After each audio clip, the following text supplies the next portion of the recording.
Hello guys, mahangin ngayon. Humihingi ng tips yung isa nating sisi kung paano daw mag-apply dito sa Hong Kong. Magbibigay tayo ng ideas sa kanya kung paano. Una, sis, kailangan mong i-check yung passport mo. At least 2 years. Check mo. Kung hindi, maghihingi ka ng advice kung kung i-renew mo pa ba yan or okay lang na less than 2 years. Ask mo na lang sa agency mo. And then next, maghanap ka talaga muna ng agency na pwede mong pag-applyan kasi sila yung mag-guide sa'yo kung anong mga susunod na gagawin. So, ang option mo, pwede kang mag-apply dyan sa mga agency sa Pilipinas.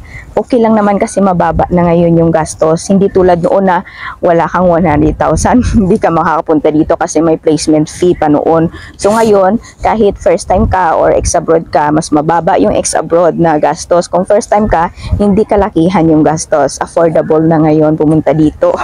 May option ka naman, pwede ka rin na mag-apply sa, may mga online na ngayon na pwedeng pag-applyan. Pwede ka rin naman na magpa-direct dito sa Hong Kong. Kung may may kakilalang amo na naghahanap ng helper dito, o di kaya kung may kakilala ka dito sa Hong Kong na pwede mong i-please na i-send yung resume mo sa mga agency dito kasi marami din agency dito para mas madali. And then next is, syempre, kailangan mong maging fit to work. Yun yung isa din sa importante na kailangan mo sa pag-apply dito. Hindi ka makakapunta dito sa Hong Kong magtrabaho kung hindi ka fit to work. Yun yung isa sa mga importanteng mapasahan mo.